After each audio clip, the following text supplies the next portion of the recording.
¿Cómo les va?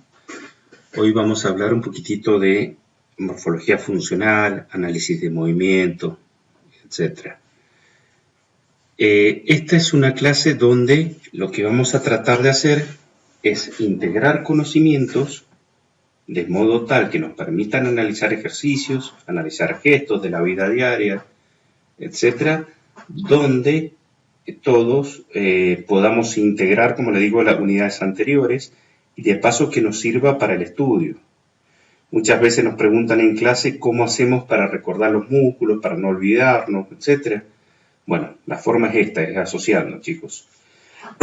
Recuerden que la memoria a corto plazo, es decir, ustedes cuando empiezan lo que hacen es repetir, literalmente como loros, lo que hacemos es repetir, eso es la memoria a corto plazo, pero si realmente queremos aprender y no olvidarnos de lo que estudiamos, tenemos que asociar. Asociar, ¿qué quiere decir? Tenemos que relacionar. Y siempre le sugerimos relacionar a gestos técnicos, a ejercicios, a movimientos que yo ya haya vivenciado, que yo ya conozco. Entonces eso me va a permitir realizar un análisis crítico de modo tal de poder entender y de paso repasar todos esos contenidos que he estudiado en algún momento, ¿no es cierto? Cuando yo hablo de morfología funcional, vamos a analizar qué quiere decir eso. Morfo, el prefijo morfo, quiere decir la forma, logio, el estudio, es decir, el estudio de la funcionalidad, en este caso estamos viendo, el estudio de cómo se produce, en este caso, una visión anatómica, biomecánica de los movimientos. Fíjense, esta primera diapositiva, lo que trata de explicar es cómo levantar y movilizar pesos. Esto es algo que nos va a servir siempre para enseñar a nosotros como educadores, a nuestros clientes, alumnos, pacientes, como lo quieran llamar, dependiendo en el ámbito que estén. Es muy importante enseñarle a levantar cargas de modo tal de que sean seguros, de que no se lastime el sujeto. Esta es una forma que ustedes ven desde el punto 1, donde el sujeto se agacha para levantar una caja. En este caso, fíjense que lo importante, lo que busca mostrar, es que la caja debe estar lo más pegado al cuerpo posible, de modo tal de no desplazar el centro de gravedad hacia adelante. Si yo separo la caja y la llevo hacia adelante, aumenta el brazo de resistencia de palanca, por lo tanto aumenta la resistencia a la carga. Por eso la idea es que no hagan la fuerza con la espalda para levantar carga, la fuerza la realizan con las piernas, como si hicieran una sentadilla, y la carga lo más cerquita del cuerpo posible, de modo tal de minimizar el desplazamiento del centro de gravedad. Lo mismo para dejarla, siempre el movimiento con las piernas. Esto es un error muy frecuente, mucha gente se lastima cuando va a recoger una mancuerna o un disco, etcétera, donde lo que hace es agacharse, es decir, flexionar la cadera, se agacha, cuando le va a levantar se quedan doblados porque sufre el disco. De esta manera lo que hacemos es minimizar el riesgo de cómo levantar y movilizar pesos. La idea es trasladar la fuerza para levantar, que la haga el tren inferior, las piernas en este caso, y siempre el peso, la carga, lo más cerca posible del cuerpo. Bien, vamos a hablar de cadenas biocinemáticas del cuerpo humano. ¿Qué es una cadena? Ustedes saben que una cadena es un instrumento en los cuales tienen eslabones. Cuando hablamos de cadenas biocinemáticas, bio se refiere a la vida, el prefijo vido quiere decir vida, no vía, vida. Cinemática es la rama de la física que estudia el movimiento de los cuerpos. Entonces, cuando hablamos de cadenas biocinemáticas, son las cadenas musculares que nos hacen movilizar el cuerpo. Ustedes van a escuchar hablar del concepto de cadenas musculares o cadenas biocinemáticas. Sería un término más técnico. Nosotros, cuando hacemos un movimiento, muchas veces estudiamos por separado, es decir, en forma analítica, el movimiento. Ejemplo, yo digo, bíceps braquial, acción flexor del codo.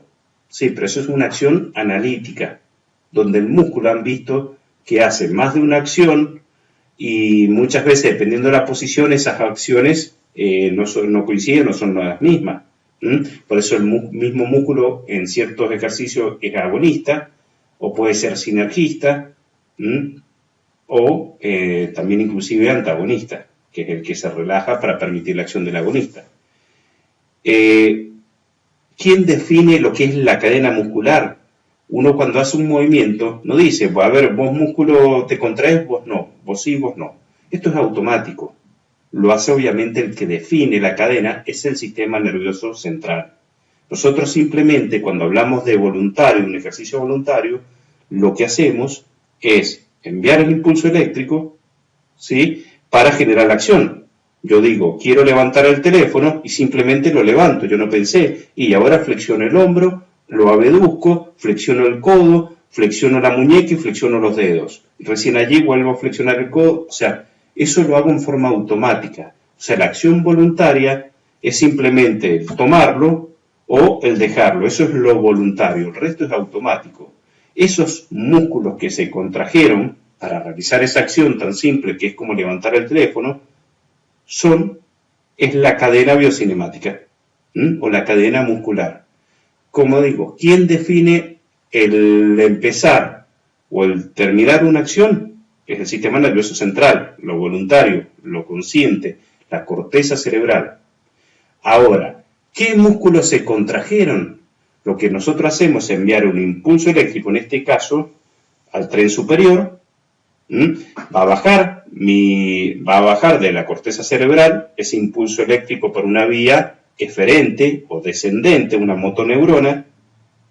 Recuerden que todo lo que es hasta posterior de la médula, en general es la vía descendente, se va a irradiar ese impulso eléctrico, va a salir por el plexo braquial.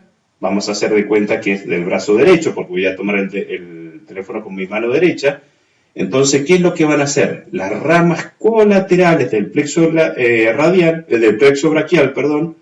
lo que van a hacer, las ramas colaterales me van a estabilizar la articulación. ¿Para qué? Para que las ramas terminales que van al codo, a la muñeca, a los dedos, puedan realizar la acción específica. Y ahí es donde surge el concepto de agonista y sinergista, que muchas veces dice, profe, ¿cuál es el agonista y cuál es el sinergista? Y decimos, y el sinergista es el que colabora. ¿Cómo colabora? Estabilizando. En este caso, para tomar ese teléfono, algunos músculos lo que hicieron fue estabilizarme la articulación, la del hombro, etcétera, para que pueda, con precisión tomar el teléfono, y los que hicieron la acción propia de agarrar el teléfono son los músculos agonistas. ¿Cuál puede haber sido mi músculo sinergista? Generalmente son los músculos profundos, son los músculos que están pegados a las articulaciones que cumplen esa acción, ¿sí? Es una musculatura estabilizadora. Y fíjense que todo esto se dio simultáneamente. Yo no le dije a mi manguito rotador, a los músculos profundos del hombro, che, ustedes me estabilizan para que los músculos movilizadores puedan tomar el teléfono. No, eso lo hace automáticamente. Y ese es el concepto de cadena muscular. Bien, entonces, cuando hablamos del movimiento humano, la estructura armónica del movimiento es el resultado justamente de la integración de las conductas espaciales en el espacio de los diferentes segmentos del cuerpo. Este enfoque nos permite comprender que el estudio del movimiento de modo integrado se ve sustentar en las complejidades parciales que las conductas espaciales determinan.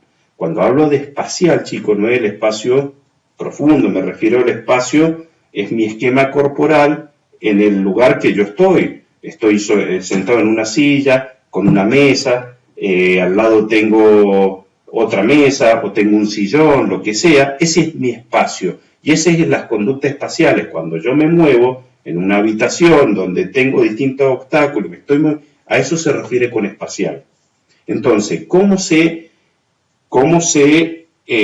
comprende los distintos movimientos? Es lo que me permite hacer que el cuerpo, los distintos segmentos corporales, los pueda analizar. Y fíjense que son movimientos integrados, donde mis piernas hacen un movimiento y mi tren superior hace otro movimiento y mi tronco hace otro movimiento, mi cabeza, etc. Lo hago en forma automática.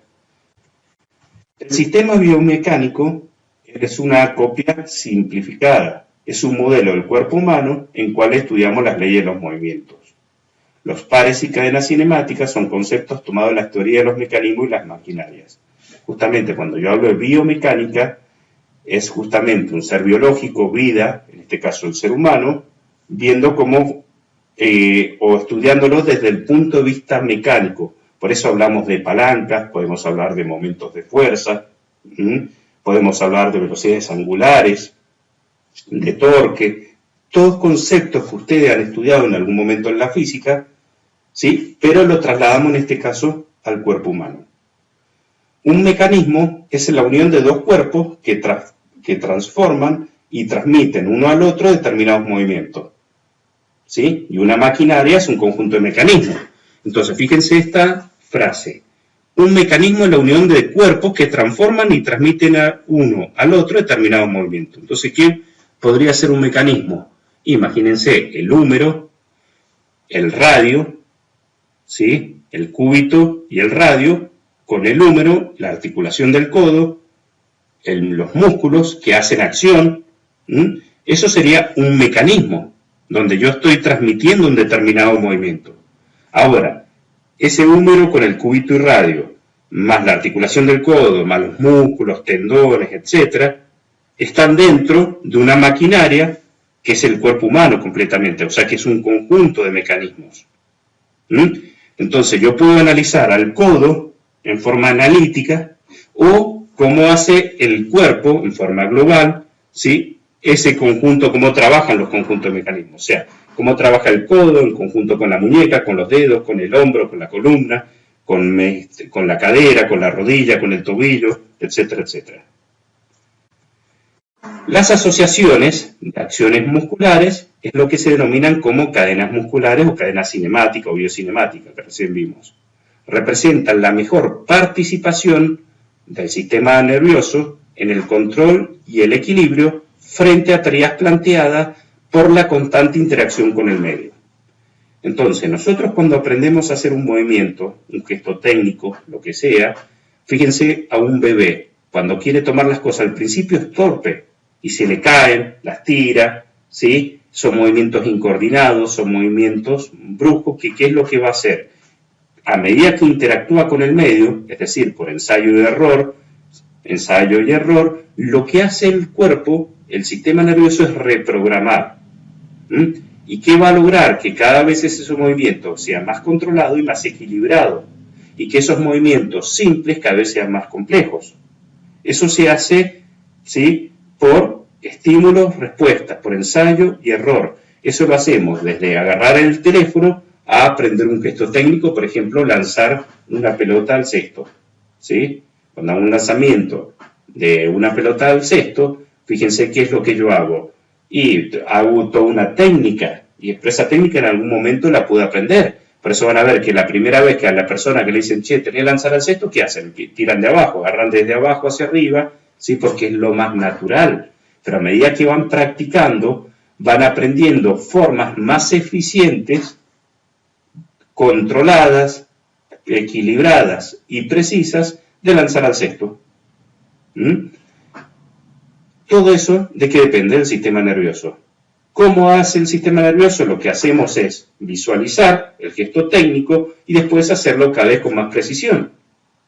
Porque todos, o quien no ha soñado, dice, uno cierra los ojos, ¿sí? Y se imagina lanzando la pelota al aro de básquet y embocando. Háganlo todos ustedes mientras me están escuchando. Entonces uno cierra los ojos, flexiona el codo, imagínense que tiene la pelota en la mano y hacen el lanzamiento. Sientan, es más, háganlo el lanzamiento, visualícenlo y háganlo. Imagínense que tienen, eso se llama entrenamiento imaginario. Eso es una forma de visualizar, es una forma en la psicología de entrenamiento mental, donde uno visualiza la acción. Todo bárbaro, uno visualiza, hace el movimiento, el gesto de lanzar al aro. Y estamos bárbaros, lo tenemos fantástico. ¿Sí? Inclusive nos imaginamos invocando la pelota al aro. Ahora, cuando lo quiero hacer, ya la cosa puede cambiar. Obviamente, mientras más precisión tenga, mientras mejor lo haga esa técnica, más probabilidad voy a tener de invocarlo, de encestar en el aro de básquet. De esa manera, lo que hace el cuerpo, el cerebro, es imaginar, visualizar, y después cuando yo lo voy a ejecutar, ¿sí?, voy a repetir lo que yo me imaginé. ¿Sí? Entonces, generalmente uno aprende primero mental y después lo que voy a hacer, pequeñas correcciones físicas en cuanto al peso, la textura, ¿sí?, todas variables propioceptivas, o sea, voy a sentir el balón, porque no es lo mismo lanzar con una pelota de básquet que con una pelota de fútbol, que con un globo, donde tienen distintos pesos, texturas, tamaño, etc. Entonces voy a sentir y cada vez voy a empezar a hacer correcciones, hasta lograr encestar. El carácter del movimiento del tronco, van a ver que el tronco, cuando uno hace el lanzamiento, uno se enfoca básicamente en el hombro, codo y mano de la pelota que la hace el lanzamiento. Pero cuando se pone a ver el tronco, van a ver que hace movimientos de torsión y rotación, mientras las extremidades van a hacer el de flexo-extensión y prono-supino-flexión. Generalmente el tronco van a ver que no se mueve demasiado, no es que voy a flexionar para lanzar una pelota, voy a extender o voy a hacer inclinaciones laterales, sino que son pequeños movimientos torsionales, rotacionales, para que las extremidades puedan hacer su acción de desplazamiento, de lanzamiento, etc. Acá vemos un gesto técnico, un análisis de un lanzador de disco. En este caso, ¿qué es lo que podemos saber? Que básicamente todo el tronco acá es un deporte donde se le imprime una gran velocidad angular al tronco para que con sus momentos de fuerzas, de palanca, se traslade al disco y lo pueda lanzar lo más preciso posible. Acá podemos ver perfectamente los movimientos torsionales. Bien, pares biocinemáticos. En los pares biocinemáticos existen condiciones de ligadura constante que son las que determinan cuántos y cuáles serán los grados de libertad del movimiento. Es decir, estos pares biocinemáticos, estas ligaduras son las articulaciones. Obviamente, una articulación del hombro y la cadera que tiene 3 grados de libertad le van a dar mucha más libertad de movimiento que una articulación de los dedos, de las falanges, donde tienen un solo grado de libertad, pueden hacer la flexión y extensión. Se denomina ligadura a la limitación de los movimientos del cuerpo, que no depende de las posiciones ni de las velocidades. La cadena biocinemática es la unión sucesiva, ya sea abierta o cerrada, de una serie de pares biocinemáticos. Entonces, fíjense, cadena biocinemática que dijimos que eran todas las cadenas musculares, todos los músculos que se van a contraer. Cuando hablamos músculos, articulaciones, huesos que actúan para un movimiento. Esa es la cadena biocinemática. Y puede ser abierta o cerrada. Y acá surge otro concepto. Abierta quiere decir que yo tengo infinitas posibilidades de movimiento. Un ejemplo, si yo vuelvo a esta imagen del lanzador del disco, el extremo de la articulación puede ir a cualquier lado. Cuando el tipo lance puede ir hacia arriba, hacia adelante, hacia abajo, en 45 grados o en 30 grados. O sea, pues tiene infinita posibilidad de movimiento. Eso se denomina cadena biocinemática abierta. Son cadenas donde yo puedo imprimir mucho movimiento, pero a nivel articular, al haber tanto movimiento, también puede haber mucha inestabilidad. Por eso estos lanzadores de disco, un lanzador de jabalina, un jugador de vóley o un jugador de handball, etcétera, donde hacen lanzamientos con cadenas abiertas, lo más probable es con el tiempo o lo más frecuente es que se termine lastimando el hombro, la articulación del hombro, y es la famosa lesión del manguito de rotadores. ¿Esto por qué se produce? Simplemente se va a producir porque al haber tantas posibilidades de movimiento, ustedes recuerden que a mayor movilidad va a haber menor estabilidad. Entonces terminan sufriendo una serie de músculos, ligamentos y articulaciones que tratan de compensar este movimiento. Por eso la lesión más frecuente en todos los lanzadores es el manguito de rotadores. Esto es una cadena abierta. Van a ver que las articulaciones tienden a salir de su lugar. Fíjense que si yo siguiera haciendo continuar este movimiento rotacional, se me desarticularía el hombro, el codo, la muñeca, etc. O sea, saldría de su lugar. ¿Por qué? Porque van en esta dirección, el cuerpo humano y el movimiento lo saca del lugar. En cambio, las cadenas cerradas son aquellas donde las articulaciones tienden a coaptar, es decir, a apoyar. Si yo veo, fíjense, la pierna derecha que está apoyando acá en el suelo, ¿qué está haciendo? Presión hacia arriba, o sea, la articulación de la rodilla, el fémur, está coaptando con la tibia y peroné. El tobillo no se puede mover porque está en el suelo. Entonces, si este sujeto se levanta, o sea, extiende y flexiona, sin rotar, esta pierna estaría cerrada. O sea, la cadena cerrada se denomina aquellas donde los movimientos, donde las articulaciones tienden a coaptar. Cada ligadura disminuye el grado de libertad. Entonces dijimos, la multitud de grado de libertad de un par cinemático, las articulaciones multiaxiales, requiere elección de la trayectoria requerida. ¿Cuáles son las articulaciones multiaxiales? Hombro y cadera. Y la dirección del movimiento de la trayectoria, así como la regulación del movimiento, que es la lucha contra las interferencias que intentan sacarlo de esa trayectoria. Entonces, dijimos que las cadenas musculares son abiertas o cerradas. En realidad, no es que hayan esas, van a haber cadenas más abiertas que otras o más cerradas que otras. Las cadenas abiertas son las que permiten movimiento. Las cadenas cerradas son las que me permiten estabilidad articular.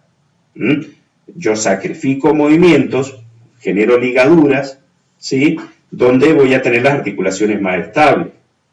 Las cadenas abiertas, sacrifico la estabilidad para dar movilidad. ¿Cuál es mejor? No es que haya una mejor que otra. Las dos se utilizan, las dos se producen con todos los movimientos. Simplemente tengo que aprender a diferenciarlo porque nosotros hemos dicho, por ejemplo, usted antes de trabajar los ejercicios movilizadores, la musculatura movilizadora, trabaja la estabilizadora. ¿Y cuáles son las estabilizadoras? Son todas las cadenas musculares de ejercicios con cadenas musculares cerradas.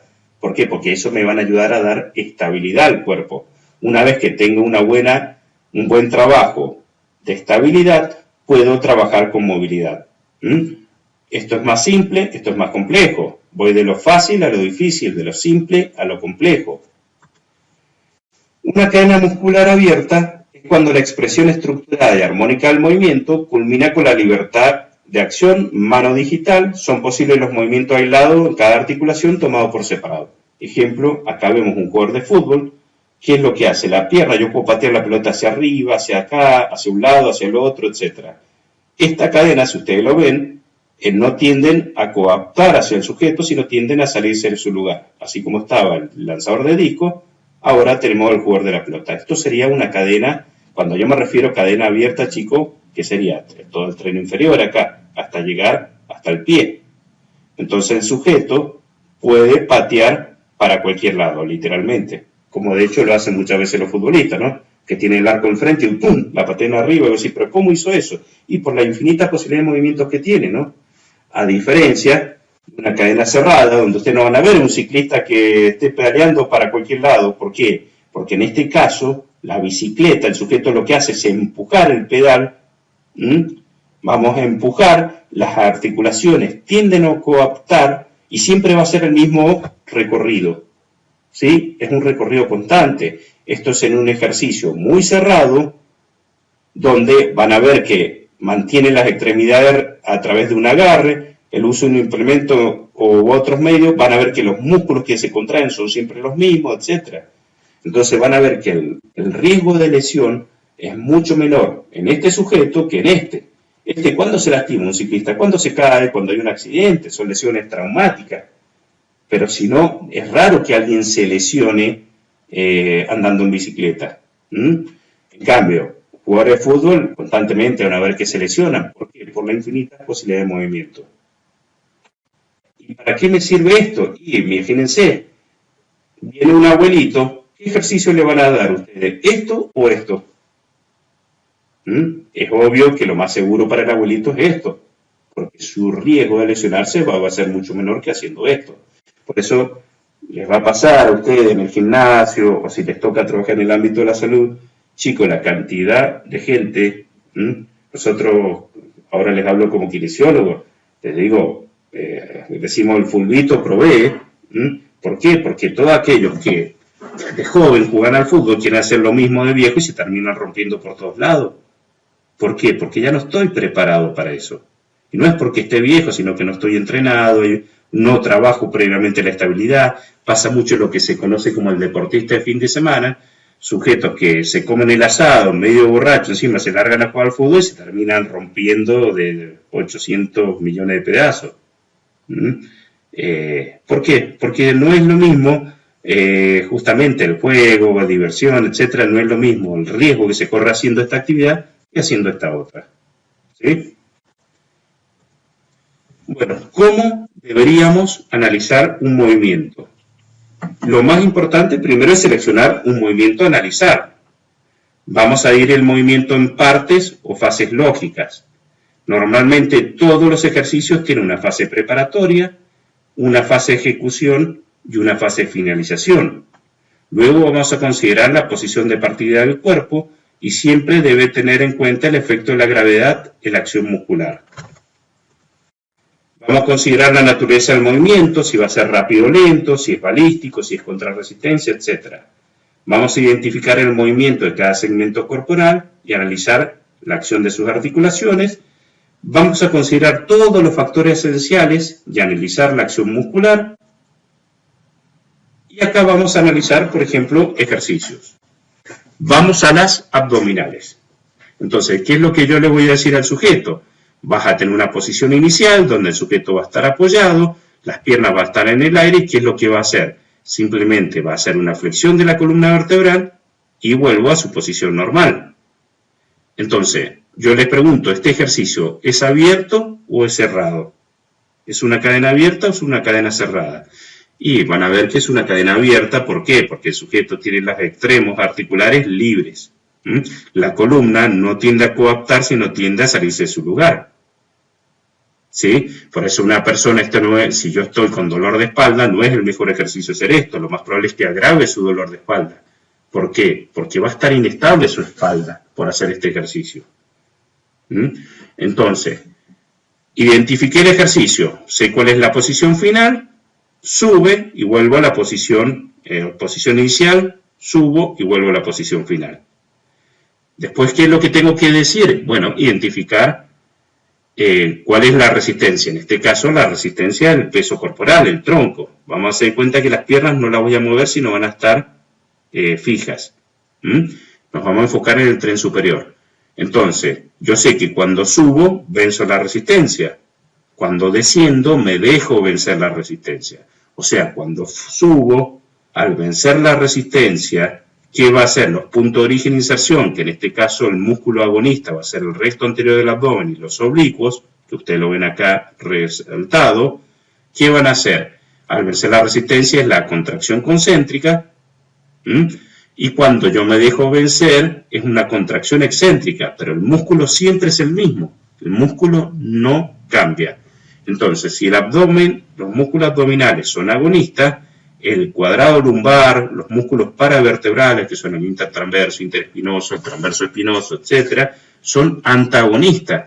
Son aquellos que se van a relajar para permitir que estos trabajen. ¿Cuáles van a ser los músculos sinergistas? Aquellos que me están estabilizando la articulación, en este caso el recto anterior del cuádriceps, el tensor de la fascia lata, que ustedes ven, o sea, todos los músculos que están estabilizando la cadera, los músculos que están estabilizando el hombro, que no se mueven, que se contraen para mantener una postura, pero buscan estabilizar. Inclusive el mismo diafragma, que más allá de cumplir una acción respiratoria, ¿qué es lo que hacemos nosotros? Inspiramos, el diafragma desciende, recién ahí hacemos el movimiento. No hacemos la fuerza sin aire exhalando el diafragma. ¿Por qué? Porque lo que busco es estabilizar. Todo lo que es zona media, recuerden que se llama también core. Vamos a otra variante del ejercicio. Acá, ¿qué sería acá? Fíjense, ¿en qué difiere este ejercicio de este anterior? Otra de las cosas que tenemos que tener en cuenta, lo que se llama punto fijo, punto móvil. En este caso, yo sé que el recto anterior del abdomen, el origen, es el apéndice cifoide, ¿sí? Las dos últimas costillas, este es lo que se llama punto fijo, la inserción en la sínfisis del pubis. Entonces, la sínfisis del pubis, lo que voy a hacer es agarrar, el músculo se fija, entonces voy a traccionar del esternón y apéndice sifoide, voy a traccionar de acá arriba. Entonces, esto es punto fijo, punto móvil, y esto es punto fijo. Entonces, esto es lo que me permite flexionar la columna vertebral. Yo con este ejercicio estoy cambiando, estoy haciendo punto fijo en la parrilla costal, esternón, punto móvil en la sínfisis del pubis. Los dos trabajan los abdominales, porque en los dos casos estoy flexionando la columna lumbar.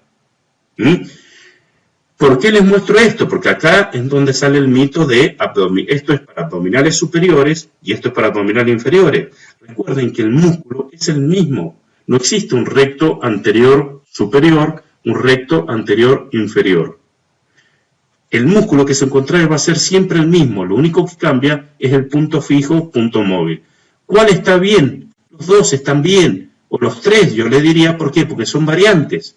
Este músculo también yo lo puedo utilizar para trabajo abdominal. La diferencia es que los músculos que más van a trabajar van a ser los oblicuos por delante de este lado, el oblicuo mayor, oblicuo menor por delante, el cuadrado lumbar por detrás, que serían los músculos agonistas. Los antagonistas serían el oblicuo mayor, el oblicuo menor de este lado y el cuadrado lumbar de este otro. Estos se contraen, estos se relajan para permitir la acción de estos. ¿Me entienden? Fíjense cómo el músculo, dependiendo del movimiento, puede hacer una acción agonista o antagonista. ¿Por qué? Porque si estoy de este lado, estos músculos van a ser los agonistas. Ahora, si yo miro para el otro lado, estos van a ser los antagonistas y se va a invertir. Por eso hago para un lado y después hago para el otro. ¿Entienden? Este ejercicio que es una cadena abierta. ¿Por qué? Porque si yo hago la prolongación, la espalda lo que tiende a sacar de lugar. Entonces, si viene mi abuelita y tiene problemas en la espalda y yo le hago hacer esto, lo más probable es que abuelita se parta. ¿Por qué? ¿Porque el ejercicio es malo? No, porque no es el ejercicio adecuado a la persona. Primero tengo que tener buena estabilidad para recién poder hacer este ejercicio y darle movilidad a la columna vertebral. No cualquiera hace este ejercicio o cualquiera hace ese ejercicio. ¿Sí? Para eso hacemos progresiones. Vamos a un ejemplo que ustedes conocen, press de banca. Press de banca, van a ver cuál es la cadena muscular. Primero, cadena abierta, cerrada. Fíjense que acá es una cadena semicerrada. No le diría que es totalmente cerrada porque hay posibilidad de movimiento, pero ¿qué hace? Este brazo me estabiliza uno con el otro. No es lo mismo hacer press de banca con una barra, donde estoy mucho más estable, que hacerlo con mancuerna, donde es más inestable, donde el ejercicio puede ser el mismo. Más es una variante hacer apertura con mancuerna, ¿sí? O press de banca, donde van a ver que ustedes van a poder imprimir mucho más fuerza a este ejercicio que con mancuerna. ¿Por qué? Porque tengo más estabilidad, porque me estoy con un brazo, me sujeto con el otro, entonces las articulaciones están más estables. Dijimos, es un ejercicio de cadena más cerrada, donde voy a vencer la resistencia. ¿La resistencia cuál es? La barra y los discos. Entonces, cuando yo venzo la resistencia, ¿cuándo es? Cuando subo la barra, cuando yo desciende, ¿sí? Fase concéntrica cuando elevo, en este caso, cuando venzo la resistencia, fase excéntrica cuando me dejo vencer. Músculo agonista, ¿cuál es la cadena muscular? Pecho, en este caso se ve bien perfectamente el pectoral mayor, hombro, donde el deltoides anterior va a ser su función agonista, y todo lo que es el tríceps braquial, donde voy a extender el codo cuando venza la resistencia y cuando me dejo vencer. Recuerden que el músculo va a ser siempre el mismo, los agonistas. Los antagonistas, ¿qué van a ser? El bíceps braquial, el dorsal ancho, el deltoide posterior. Fíjense cómo el mismo músculo, como este tiene fascículos, anterior, medio y posterior, el fascículo anterior es agonista, pero el posterior es antagonista. ¿Entienden? Entonces la forma de analizar es eso. Entonces, ¿qué deberían hacer ustedes? Y mirá, este ejercicio es una cadena abierta o cerrada, esta es la fase concéntrica, esto es la excéntrica, los músculos agonistas es el pectoral mayor, deltoide anterior, tríceps braquial, los antagonistas el bíceps braquial, el dorsal ancho, deltoide posterior. Sinergistas van a ser el músculo de la columna, el serrato mayor que me está estabilizando la escápula, es músculo sinergista. Bien, ¿Y ahora qué más debería hacer? Y, a ver, origen, inserción e inervación del pectoral mayor. Yo sé que son todo lo que es esternón, 6 primeros cartílagos costales, clavícula. ¿Y dónde va a ir? Hacia la corredera bicipital. ¿Cuál es el nervio que lo inerva? El torácico. Fíjense la dirección de la fibra, me está marcando qué movimiento estoy haciendo. Una flexión en horizontal del hombro y una extensión horizontal cuando desciendo. ¿Entienden? De esa manera es la mejor forma de estudiarlo. Acá vemos una variante, el ejercicio, donde acá la resistencia no es una barra de un disco, sino es el peso de esta persona. Donde acá, fíjense que la cadena es cerrada, donde el sujeto tiene, en este caso la paralela, de acá no se va a mover. Entonces el sujeto, cuando vence la resistencia, es la fase concéntrica, es decir, cuando él se eleva, cuando se deja vencer es la fase excéntrica. Los músculos agonistas es la misma cadena, pecho, hombro, tríceps, pectoral mayor, deltoide anterior y el tríceps braquial. Esos son los agonistas. Origen, inserción, acción e inervación es lo mismo. Ahora, fíjense acá, estoy trabajando la misma cadena muscular, pero la diferencia es que la cadena es abierta, donde yo la mancuerna me puedo ir para un lado y para el otro. Entonces acá pueden entender otro concepto. Primero ejercicios en cadena cerrada, después en cadena abierta. Es decir, si viene una persona al gimnasio, ¿qué es lo que yo le hago hacer primero? Y le hago hacer press de banca. Si el sujeto está medianamente bien entrenado, le puedo hacer este ejercicio y al último hago este. Si viene una persona con dolor de hombro, este no sería el ejercicio más indicado. ¿Por qué? Porque corre riesgo de lastimarse. ¿Me entienden? Por eso esto es un ejercicio básico, esto es un ejercicio más avanzado. Primero ejercicios en cadena cerrada, después en cadenas abiertas. Y fíjense que los dos ejercicios trabajan los mismos grupos musculares. Algunas preguntas para ir terminando. ¿Todos podemos realizar sentadillas? Sí, pero siempre y cuando se haga en forma correcta. Por eso también una función del profe, o del personal trainer, o preparador físico, como lo quieran llamar, es corregir, es conocer la técnica, qué es lo que no tengo que hacer. Esto no se aconseja hacerlo, ¿por qué? Porque ustedes dicen, que la persona si baja, levanta los talones. Si levanta los talones porque hay un acortamiento acá de los gemelos y del sóleo, el tricepsural. Entonces muchos, ¿qué es lo que hacen? Le pone el taloncito, pero ¿cuál es el problema? Si yo le pongo el taloncito, le modifico la biomecánica.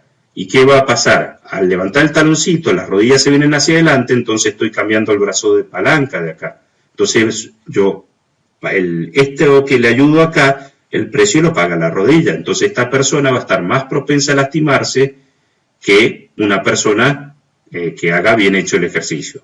Entonces, si la persona me levanta los talones, primero voy a trabajar, acá viene otra ley del entrenamiento de la fuerza que dice, antes de trabajar la fuerza hay que trabajar la movilidad, la flexibilidad. O sea, que el sujeto tengo que elongar mucho y que realmente tenga la posibilidad de hacerlo sin levantar los talones, de hacerlo correcto, como lo hace acá, ¿sí? Justamente para que no se vaya a lastimar. ¿Y qué es lo que no hay que hacer? Esto es lo que no hay que hacer, porque si el sujeto no bloquea bien la espalda, como en esta primera imagen, mirando hacia adelante, la espalda bien derecha, los talones bien pegados al cuerpo, etc., o me levanta los talones, va a estar inestable, se puede lastimar o se va a lastimar la espalda. Todos recuerden que se lastima siempre lo más débil, y lamentablemente lo más débil es la columna vertebral, porque la columna vertebral está diseñada para estabilizar, ¿sí?, y no para movilizar. Acá vemos en otra imagen una sentadilla bien hecha. La sentadilla, ¿qué es mejor hacerla? Chicos, la sentadilla profunda siempre es la mejor, siempre y cuando la persona esté adaptada y que haga y tenga una buena técnica.